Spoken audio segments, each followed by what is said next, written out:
বাবা অসুস্থ থাকায় হাসপাতালে ভর্তি, তাই মাকে বাড়িতে একা পেয়ে মার সাথে যেভাবে কাজ করলাম, গল্পটি সম্পূর্ণ শুনলে আপনাদের মেশিন দিয়ে পানি চলে আসবে। আপনারা হাতের কাজ করতে বাধ্য হবেন, তাই হাতের কাজ করার আগে হাতের কাছে অবশ্যই টিস্যু রাখবেন। নমস্কার বন্ধুরা, আজকের এই গল্পে আপনাদের স্বাগতম। আমার নাম বিজয় এবং আমার বয়স ৩০ বছর। বর্তমানে আমি হায়দ্রাবাদে চাকরি করছি। আমি মূলত চণ্ডীগড়ের বাসিন্দা। মানি মাজরায় আমাদের ৩তলা বাড়ি আছে। আমার মায়ের নাম সুশীলা, তার বয়স প্রায় ৫২ বছর। তিনি একজন গৃহিণী, যদিও তিনি বি.এড সম্পন্ন করেছেন। আমার মা উচ্চতায় কিছুটা খাটো কিন্তু শরীরে মোটাসোটা। তিনি সবসময় শাড়ি পরেন, আমি কখনো তাকে শাড়ি ছাড়া অন্য কিছু পরতে দেখিনি। কিন্তু যে রাতে এই ঘটনাটি ঘটেছিল, তারপর থেকে আমার এবং মায়ের জীবন বদলে গেছে। এই ঘটনাটি তখনকার, যখন আমার বয়স ২৫ বছর ছিল। সেই দিন বাবাকে হার্ট অ্যাটাক হয়েছিল এবং তাকে হাসপাতালে ভর্তি করতে হয়েছিল। তখন আমার পিজি সম্পন্ন হয়েছে এবং আমি চাকরির খোঁজ করছিলাম, তাই বাড়িতেই থাকতাম। মাও বি.এড করার পরও চাকরি না করে গৃহিণী থেকে গিয়েছিলেন। তখন হাসপাতালে বাবার চিকিৎসা চলছিল, কিন্তু তার অবস্থার কোনো উন্নতি হচ্ছিল না। বাবাকে এই অবস্থায় দেখে মা ভেঙে পড়েছিলেন। আমি তার একমাত্র সন্তান ছিলাম, তাই তিনি আমার উপর নির্ভরশীল ছিলেন। বাবার অসুস্থতার খবর শুনে আমার মাসি এবং মামাও সঙ্গে সঙ্গে হাসপাতালে চলে এসেছিলেন। সবাই নিজ নিজভাবে সাহায্য করছিলেন। ৪-৫ দিন পর ডাক্তার সেই কথা বলে দিলেন যা আমরা শুনতে ভয় পাচ্ছিলাম। ডাক্তার বললেন যে এখন বাবাকে বাঁচানো কঠিন। এটি শুনে মা অজ্ঞান হয়ে গেলেন। আমি তার পাশে ছিলাম, তাই তাকে সামলে নিলাম। বাবা এখন ভেন্টিলেটরে ছিলেন, ভেন্টিলেটর চালু থাকা পর্যন্তই তার শ্বাস নেওয়া সম্ভব ছিল। তখন আমি এবং মা বাবার সঙ্গে শেষবারের মতো দেখা করতে আইসিইউতে গিয়েছিলাম। মা এখন কিছুটা সুস্থ হয়েছিলেন, তিনি কাঁদতে কাঁদতে বাবাকে জড়িয়ে ধরলেন। আমিও তার হাত ধরে কাঁদতে লাগলাম। কিছুক্ষণের মধ্যেই বাবা শেষ নিঃশ্বাস ত্যাগ করলেন এবং তার জীবনযাত্রা সম্পন্ন করলেন। আমরা আইসিইউ থেকে বেরিয়ে এলাম এবং মা আমাকে জড়িয়ে ধরে জোরে জোরে কাঁদতে লাগলেন। পরে শেষকৃত্যের প্রস্তুতি শুরু হয়ে গেল। দিন কেটে গেল, সন্ধ্যা ৬:০০ বাজে গিয়েছিল। শেষকৃত্যর সব কাজ আত্মীয়রা সামলে নিয়েছিল। শ্মশান থেকে বাড়ি ফিরে আমি আমার ঘরে গেলাম আর জোরে কেঁদে ফেললাম। মা শুধু কাঁদছিল, সে খুবই কষ্ট পাচ্ছিল। কিছুক্ষণ পর মাসি আমার জন্য চা নিয়ে এল। তখন আমি উঠে বসলাম। চা নিতে নিতে তাকে জিজ্ঞেস করলাম, মা কেমন আছে? মাসি বলল, দিদি এখনও কাঁদছে বিজয়। তার খুব কষ্ট হচ্ছে। আমি বললাম, হ্যাঁ মাসি, তার বাবার সঙ্গে খুব লেগে থাকত। আমারও কিছুই মাথায় আসছে না। মাসি বলল, আমি বুঝতে পারছি বিজয়, কিন্তু এখন দিদির তোমারই সাহায্য দরকার। এই বয়সে সে পুরোপুরি তোমারই ওপর নির্ভরশীল। এতটা বলে মাসি চলে গেল। তখন আমি ভাবতে লাগলাম, এখন এই বাড়ির দায়িত্ব আমারই। আমার মাথায় চাকরি আর ভবিষ্যৎ জীবন নিয়ে নানা চিন্তা আসতে লাগল। আমাকে যত তাড়াতাড়ি সম্ভব চাকরি খুঁজে নিতে হবে, নিজেকে দায়িত্বশীল করে তুলতে হবে। কারণ বাবার পেনশনে আমরা আর কতদিন চলব? এসব চিন্তায় আমার মাথা ভারী হয়ে উঠছিল। আমি আমার ঘরের বারান্দায় গিয়ে দাঁড়ালাম, যাতে কিছুটা তাজা বাতাস পাই। এতে কিছুটা ভালো লাগল। লিভিং রুমে মা আর মাসি বসেছিল, আত্মীয়দের সঙ্গে কথা বলছিল। কিছুক্ষণ পর আত্মীয়দের ভিড় কমে গেল। মাসি আমার ঘরে এসে বলল, আমি খাবার তৈরি করি, তুমি এতক্ষণ মায়ের কাছে বসো। আমি হ্যাঁ বলে মায়ের কাছে গিয়ে বসলাম। আমাকে দেখে মা আমার গলা জড়িয়ে আবার কেঁদে ফেলল। আমি তাকে জড়িয়ে ধরে শান্ত করার চেষ্টা করলাম। আমার মা ফর্সা রঙের ছিলেন, এত কান্নায় তার গাল লাল হয়ে গিয়েছিল। তার চোখও ক্লান্ত দেখাচ্ছিল। সে আমাকে জড়িয়ে ধরে কাঁদতে লাগল। আমি তাকে বললাম, মা এখন আর কাঁদো না। যা হবার তা হয়ে গেছে। এখন আমি আছি না তোমার সঙ্গে? আমি সব সামলাব। মা বলল, হ্যাঁ বেটা, তোমাকে দেখেই এখন দিন কাটাচ্ছি। তোমাকে দেখলেই তার কথা মনে পড়ে। এত বলেই মা আরও জোরে কাঁদতে লাগল। এমন সময় মাসি বাইরে এল আর মাকে বলল, দিদি একটু খাবার খাও। দুটো লোকমা খেলে কিছুটা ভালো লাগবে। মা হ্যাঁ বলল। মাসি বলল, তুমি রান্নাঘরে চলো, আমি সাহায্য করি। তোমার খুব দুর্বলতা এসে গেছে। মা বলল, তুই রান্নাঘরে গিয়ে দেখ, আমি এসে সাহায্য করছি। এত বলে মাসি রান্নাঘরে চলে গেল। আমি মায়ের হাত ধরে সাপোর্ট দিয়ে তাদের রুমে নিয়ে গেলাম। তারপর মা বাথরুমে গিয়ে ফ্রেশ হয়ে এল। এখন তার মুখ কিছুটা ঠিক মনে হচ্ছিল। সারাদিনের দৌড়াদৌড়িতে সে খুব ক্লান্ত হয়ে গিয়েছিল। আমি প্রথমবার মাকে এভাবে দেখলাম। নিজের অজান্তেই আমার কিছুটা অদ্ভুত লাগছিল। এমন সময় মা বলল, বিজয় বেটা, তুমি কি আমার একটু সাহায্য করবে? আমি শাড়ি বদলাতে চাই, খুব দুর্বল লাগছে গো। আমি বললাম, হ্যাঁ মা, আমি আছি না। বলো, কি সাহায্য করব? মা বলল, প্রথমে দরজা বন্ধ করে দাও, আর আলমারি থেকে সেই সাদা শাড়িটা বের করে দাও। তখন দরজার পাশে দাঁড়িয়ে আমি বললাম, ঠিক আছে মা, আমি দিচ্ছি। তুমি শুধু এখানে বসো অক্ষু। তারপর আমি দরজা বন্ধ করে হলুদ রঙের ছোট বাল্ব জ্বালালাম আর আলমারি থেকে সাদা শাড়ি খুঁজতে লাগলাম। শাড়ি পেয়ে মাকে দিতে পিছনে ফিরে তাকালাম। কিন্তু পিছনে ফিরে যা দেখলাম তাতে আমি হতবাক। মা আমার দিকে পিঠ করে দাঁড়িয়েছিল। আমি কি বলব বুঝতে পারলাম না। দ্রুত শাড়ি মাকে দিয়ে দিলাম আর পিঠ ফিরে দাঁড়িয়ে গেলাম। এদিকে আমার মাথায় নানা রকম চিন্তা ভিড় করতে লাগল। এমন সময় মা বলল, বিজয় বেটা, আরেকটা কাজ করবে? আলমারিতে হলুদ রঙের আমার শাড়ি আছে, সেটা দেবে? এ কথা শুনে আমি অবাক। কিন্তু নিজেকে সামলে নিয়ে বললাম, হ্যাঁ মা, আর হলুদ শাড়ি খুঁজতে লাগলাম। শেষে ভাঁজ করা হলুদ শাড়ি পেয়ে গেলাম। সেটা খুলে দেখতেই তার ডিজাইন দেখে আমি হতবাক। এমন সময় মা জিজ্ঞেস করল, শাড়ি পেয়েছ কি বিজয় বেটা? আমি বললাম, হ্যাঁ পেয়েছি। তখন শাড়ি মাকে দিতে ফিরে দেখলাম মা এখনও পিঠ করে দাঁড়িয়ে। আমি হতভম্ব, কিন্তু নিজেকে শান্ত রেখে শাড়ি তাকে দিয়ে দিলাম। হলুদ বাল্বের আলোয় যা দেখলাম তা বিশ্বাস করার মতো কিছু নয়। তৈরি হয়ে মা বলল, বিজয় বেটা, তুমিও দ্রুত তৈরি হয়ে যাও। আমি এখানেই অপেক্ষা করছি। আমি ফ্রেশ হতে বাথরুমের দিকে গেলাম। মা বলল, আমার কাপড় বাথরুমে রেখে দেবে? আমি হ্যাঁ বলে দিলাম। তারপর সে একটা শাড়ি দিল আর নিচে রাখা কালো চাদরও তুলে দিল। আমি চুপচাপ বাথরুমে গিয়ে দরজা বন্ধ করলাম। ভেতরে গিয়ে গভীর শ্বাস নিলাম। বাইরে এসে দেখলাম মা এখনও বসে আছে। আমি তার হাত ধরে উঠালাম আর তাকে খাওয়াতে নিয়ে গেলাম। খাওয়ার সময় মা খুব শান্ত ছিল। বাড়িতে এখন শুধু আমি, মা, মামা আর মাসিই রয়ে গিয়েছিলাম। বাকি আত্মীয়রা চলে গিয়েছিল। খাওয়ার পর মাসি আমাকে জিজ্ঞেস করল, বিজয়, ঘুমানোর ব্যবস্থা কি করব? আমি বললাম, মাসি, আজ আমি মায়ের পাশে শোব। সে আগে আসলে সে ইতিমধ্যেই সমস্যায় আছে। তুমি তো সকাল সকাল উঠতে হবে, তাই তুমি আমার রুমে ঘুমিয়ে পড়ো। মাসি বলল, আমরা লিভিং রুমে ঘুমোব। মাসি বলল, ঠিক আছে, তাহলে তাই করা যাক। রাতে যদি কিছু দরকার হয় আমাকে জানিও। মাসি রান্নাঘরের কাজ সেরে আমার রুম ও লিভিং রুমে বিছানা করে চলে গেল। আমি বেডরুমে গিয়ে দেখলাম মা সেখানে নেই।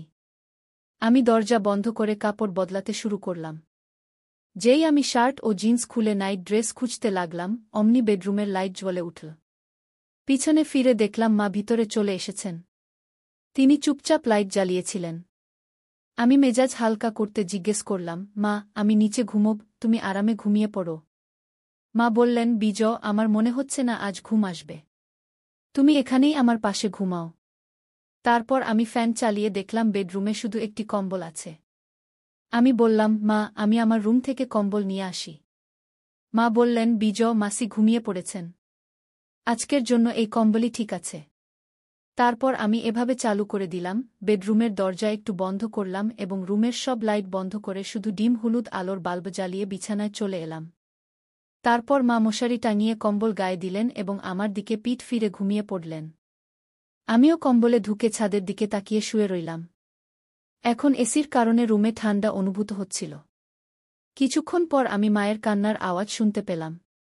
মাকে এই অবস্থায় দেখে আমার অদ্ভুত লাগছিল। আমি মায়ের কাছে সরে গিয়ে তার কাঁধে হাত রেখে বললাম, মা, শান্ত হও। আমি জানি এটা তোমার জন্য খুব কঠিন, কিন্তু বাবা সবসময় আমাদের সঙ্গে থাকবেন। আর আমি তো আছিই তোমার দেখাশোনা করার জন্য। মা কাঁদতে কাঁদতে বললেন, বিজয়, তোমার বাবা অনেক কিছু দিয়েছেন। আজ তার ছাড়া বেঁচে থাকা খুব কঠিন হয়ে পড়েছে আমার জন্য। আমি মায়ের আরও কাছে সরে গিয়ে তার কাঁধে মাথা রাখলাম। মা কিছুক্ষণের জন্য কান্না বন্ধ করে বললেন, বিজয় বেটা, যখন তুমি আমার সঙ্গে থাকো তখন মনে হয় যেন তোমার বাবাই আমার সঙ্গে আছেন। তুমি একদম তোমার বাবার মতোই। এ কথা বলে মা কিছুটা শান্ত হলেন। আমিও আবার ছাদের দিকে তাকালাম। এখন আমার মাথা থেকে একে একে চিন্তা বেরিয়ে আসছিল। এমন সময় হঠাৎ আমার কিছু মনে পড়ল এবং অনিচ্ছা সত্ত্বেও খারাপ চিন্তা মাথায় আসতে লাগল। এসব আমার মাথায় ঘুরপাক খাচ্ছিল। এমন সময় মা জিজ্ঞেস করলেন, বিজয় বেটা, তোমার ঘুম আসছে? আমি বললাম, না মা, কেন? কি হয়েছে? মা বললেন, কিছু না রে, আমার ঘুম আসছে না। একটু ভয়ও লাগছে এবং একটু ঠান্ডাও লাগছে। একটা কাজ করবে আমার জন্য? আমি বললাম, ঘাবড়াবে না মা, আমি আছি। বলো কি চাই? মা বললেন, একটু আমার কাছে সরে এসে ঘুমাবে? আমি বললাম, হ্যাঁ চলো। এবং মায়ের কাছে সরে গেলাম। মা আমার হাত ধরে তার উপর টেনে নিলেন। কিছুক্ষণ পর আমি মাকে বললাম, মা, তোমার মনে আছে যখন আমি ছোট ছিলাম তখন পা ছড়িয়ে ঘুমানোর অভ্যাস ছিল? তুমি কতবার আমার এই অভ্যাস ছাড়ানোর চেষ্টা করেছ, কিন্তু আমি মানিনি। মা হেসে বললেন, তুমি আমার কথা কখনো শুনতে না, কিন্তু বাবা বললে মানতে। আর কয়েকদিন পর আবার সেই অভ্যাস। আমিও আবার আমার ছোটবেলার কথা বলে তাকে খুশি করার চেষ্টা করলাম, যাতে তার দুঃখ কিছুটা লাঘব হয়। আমরা দুজন কথা বলছিলাম, এমন সময় হঠাৎ মা বললেন, বিজয় বেটা, তোমার পা ছড়িয়ে ঘুমানোর অভ্যাস ছেড়ে গেছে নাকি এখনো আছে? আমি বললাম, পুরোপুরি ছেড়ে যায়নি, এখনো একটু আধটু আছে। মা বললেন, আমি জানতাম। কিছু না, আমার কাছে তুমি এখনো আমার বাচ্চা।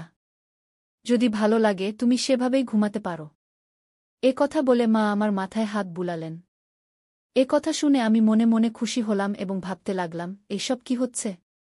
কিছুক্ষণ শান্তিতে কাটল এবং আমি মনকে প্রস্তুত করে অ্যাডজাস্ট করতে লাগলাম। ভাবতে ভাবতে অনেক সময় কেটে গেল, কারণ পরে যা ঘটল তা আমি স্বপ্নেও কল্পনা করিনি। ঘটনাটা এমন যে আমি ঘুমানোর প্রস্তুতি নিচ্ছিলাম এবং মাও তখন আমার দিকে ঘুরলেন দেখার জন্য আমি কি করছি। আমি মাকে জিজ্ঞেস করলাম, মা, কি হয়েছে? কি করতে হবে? মা বললেন, বিজয়, তুমি যা ইচ্ছা করো আমি মেনে নেব। শেষ পর্যন্ত তুমি আমার সন্তান।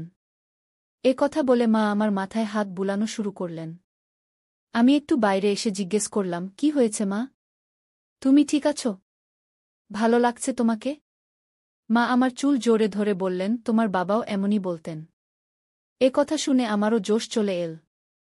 এখন আর বেশি দেরি করা আমার পক্ষেও কঠিন হচ্ছিল। আমি মাকে বললাম, মা, এখন আরও কঠিন হয়ে যাচ্ছে। মা বললেন, হ্যাঁ রে, আমি জানি। আমিও কতক্ষণ থেকে অপেক্ষা করছি। চলো, এখন বেশি সময় নষ্ট করো না। এমন সময় মা ধীরে ধীরে আমার কানে বললেন, দেখো, তুমি তোমার বাবার মতোই। আমি হেসে বললাম, সত্যি? আমি মাকে বললাম, মা, সত্যি কি তাও? আমি জানতাম না তুমি এতে খুশি হবে। এটি শুনে মা বললেন, দেখো, এসব তোমার বাবার স্মৃতিতে হবে। আমি সবসময় তোমার বাবাকে তোমার মধ্যে দেখেছি, কিন্তু আমারও ধারণা ছিল না যে আজ এমন কঠিন সময়ে আমরা কথা বলব। আর সত্যিই আমি ভাগ্যবান যে তোমার মতো সন্তান পেয়েছি। আমি চিন্তা করছিলাম, এরপর এখন আমার দেখভাল কে করবে কি এমন কথা বলতে বলতে মায়ের চোখ ভরে এল। আমি তাকে আবার সান্ত্বনা দিয়ে বললাম, মা, দেখো, এ শুধু তোমার দুঃখ নয়।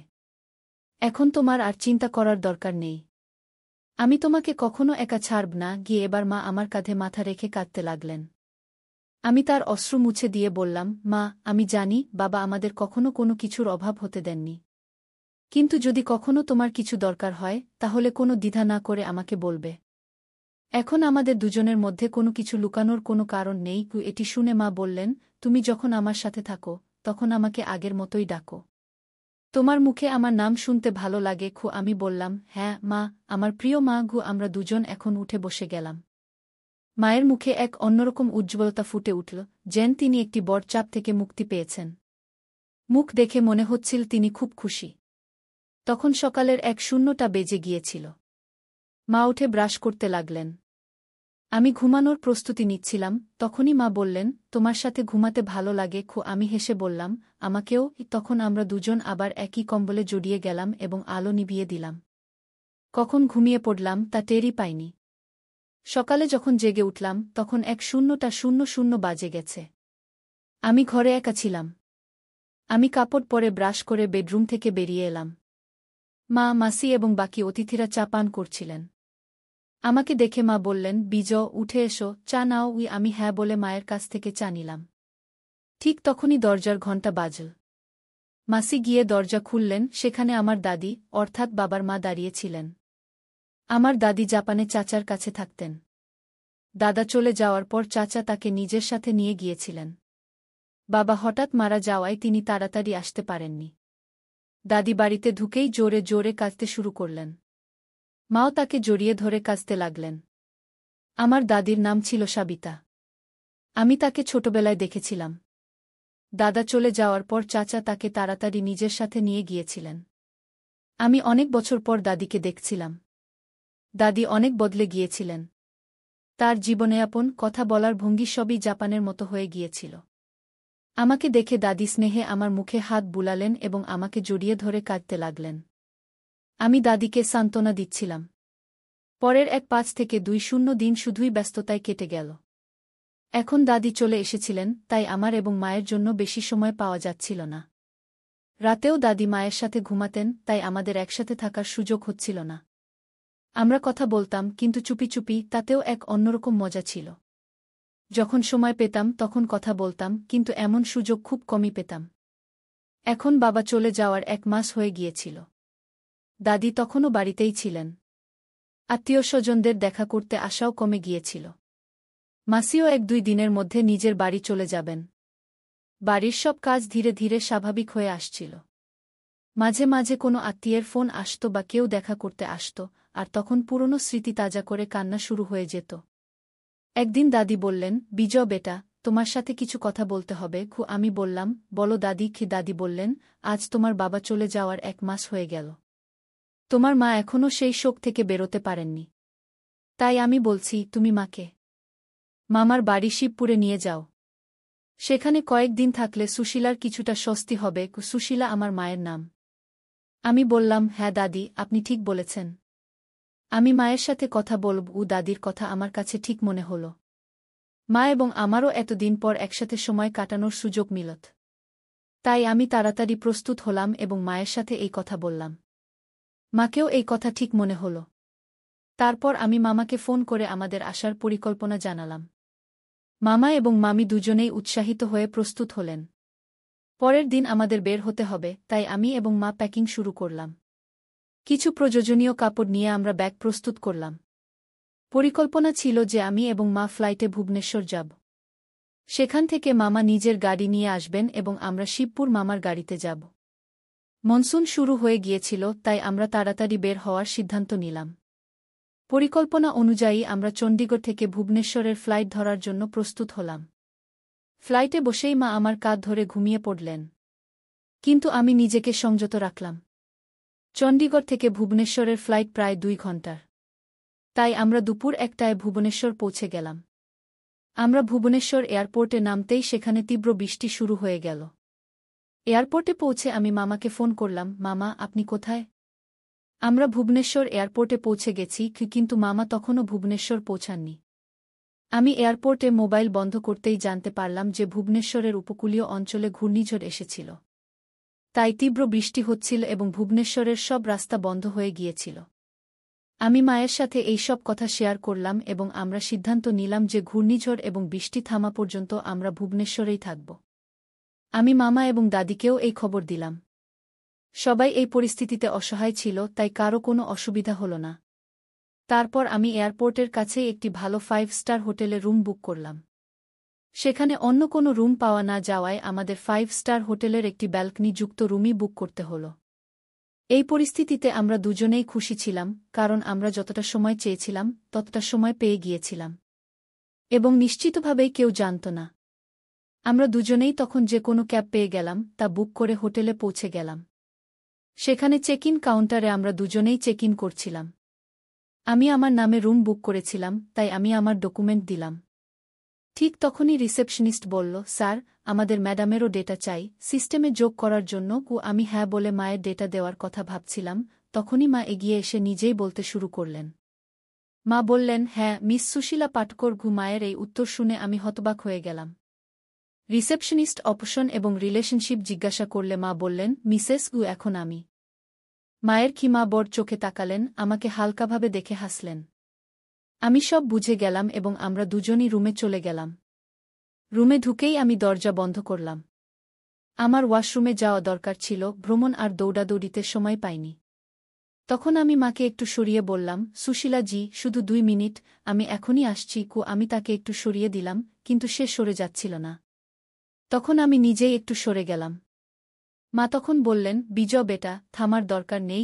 আমি বললাম, 2 মিনিট, আমি ওয়াশরুমে যাচ্ছি। এ কথা শুনে তার চোখ জ্বলে উঠল। সে সঙ্গে সঙ্গে বলল, আমাকে গোসল করতে হবে। তখন আমি আশ্চর্য আর খুশিতে বললাম, আচ্ছা, গোসল করবে মা? মা হেসে বললেন, হ্যাঁ। আমাকে এসব কিভাবে জানবে? তিনি বললেন, তুমি কি ভাবো এত বছর ধরে তোমার বাবাকে কখনো অন্য কোনো মহিলার কাছে যাওয়ার দরকার পড়েনি কেন? কারণ আমি তাকে কোনো কিছুর জন্য কখনো না বলিনি। যা কিছু তার দরকার ছিল আমি বানিয়ে দিয়েছি। তার জন্য আমাকে ইন্টারনেট থেকে বিভিন্ন রেসিপি শিখতে হয়েছে।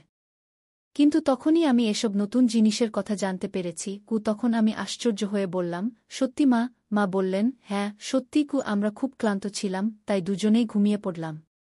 যখন উঠলাম তখন সন্ধ্যা 6টা বেজে গেছে। ক্ষুধা পেয়েছিল, তাই আমরা প্রস্তুত হয়ে হোটেলে পেট ভরে খাবার খেতে গেলাম। হোটেলে ভালো খাবার খাওয়ার পর আমরা দুজনেই রুমে ফিরে এলাম। রুমে একটা শান্তিপূর্ণ পরিবেশ ছিল। মা বললেন, বিজয়, আজকের সন্ধ্যা খুব বিশেষ। তখন তার চোখে একটা জ্বলজ্বলে ভাব ছিল, যা আমি আগে কখনো দেখিনি। আমি হেসে বললাম, হ্যাঁ মা, আজকের সন্ধ্যা সত্যিই বিশেষ। তারপর আমরা দুজনেই টিভি অন করলাম এবং কিছুক্ষণের জন্য একটা রোমান্টিক মুভি দেখতে লাগলাম। মুভির সময় মা আমার হাত ধরে ফেললেন এবং ধীরে ধীরে আমার কাছাকাছি চলে এলেন। তখন তার মুখে একটা মিষ্টি হাসি ছিল। তিনি বললেন, বিজয়, তোমার সাথে কাটানো প্রতিটি মুহূর্ত আমার জন্য বিশেষ। আমি তার চুলে হাত বুলিয়ে বললাম, মা, তুমি আমার জীবনের সবচেয়ে সুন্দর অংশ। তারপর আমাদের মধ্যে একটা গভীর রোমান্টিক আলোচনা শুরু হল। আমি তার কাছাকাছি গেলাম, সেও আমার কাছাকাছি এল। তারপর আমি তাকে জড়িয়ে ধরলাম। সেই মুহূর্তে মনে হচ্ছিল যেন সময় থেমে গেছে। তার হৃদস্পন্দন আমার হৃদস্পন্দনের সাথে মিলে যাচ্ছিল। আমরা একে অপরকে কাছ থেকে অনুভব করলাম এবং আমাদের শ্বাস এক হয়ে গেল। মা ধীরে ধীরে বললেন, বিজয়, আমি তোমাকে খুব ভালোবাসি। আমি আমার ঠোঁটে হালকা হাসি নিয়ে বললাম, মা, তুমি তো আমার জীবন। তারপর আমরা একে অপরের চোখে তাকালাম এবং ধীরে ধীরে আমাদের ঠোঁটগুলো কাছাকাছি আনলাম। সেই মুহূর্তটা খুবই জাদুকরী ছিল। ঠিক তখনই আমাদের ঠোঁট একে অপরের সাথে মিলে গেল এবং আমরা একটা গভীর আর রোমান্টিক অভিজ্ঞতা ভাগ করলাম। এই অভিজ্ঞতা আমাদের ভালোবাসা আর বিশ্বাসের প্রতীক ছিল। তারপর আমরা দুজনেই একে অপরের বাহুতে রাত কাটালাম, একে অপরের উষ্ণতা আর ভালোবাসা অনুভব করলাম। সেই রাতে আমরা বুঝতে পেরেছিলাম সত্যিকারের ভালোবাসা কি। আমাদের মধ্যে বন্ধন আরও শক্ত হয়ে গিয়েছিল। সকালে যখন সূর্যের আলো ঘরে এসে পড়ল, তখন আমি মাকে আমার পাশে ঘুমাতে দেখলাম। তার হাসি আর শান্ত মুখ দেখে আমি অনুভব করলাম আমার জীবনের প্রতিটি দিন তার সাথে কতটা বিশেষ। আমি ধীরে ধীরে তার কপালে হাত বুলিয়ে তাকে জাগালাম। মা চোখ খুলে বললেন, গুড মর্নিং বিজয়। আমি হেসে বললাম, গুড মর্নিং মা। তারপর আমরা দুজনেই একটা নতুন দিন শুরু করলাম, এই জানতে পেরে যে আমাদের ভালোবাসা সবসময় এভাবেই শক্ত আর বিশেষ থাকবে। আমরা অনুভব করলাম সত্যিকারের ভালোবাসা সেই, যে সব পরিস্থিতিতে পাশে থাকে আর প্রতিটি দিনকে বিশেষ করে তোলে। সেই দিন থেকে আমাদের জীবন আরও রঙিন হয়ে গেল এবং আমরা দুজনেই প্রতিটি মুহূর্তকে একে অপরের সাথে বাঁচার সিদ্ধান্ত নিলাম। তো বন্ধুরা, এটা ছিল আমাদের আজকের ছোট্ট গল্প। আপনাদের এই গল্প কেমন লাগলো কমেন্ট করে অবশ্যই জানাবেন।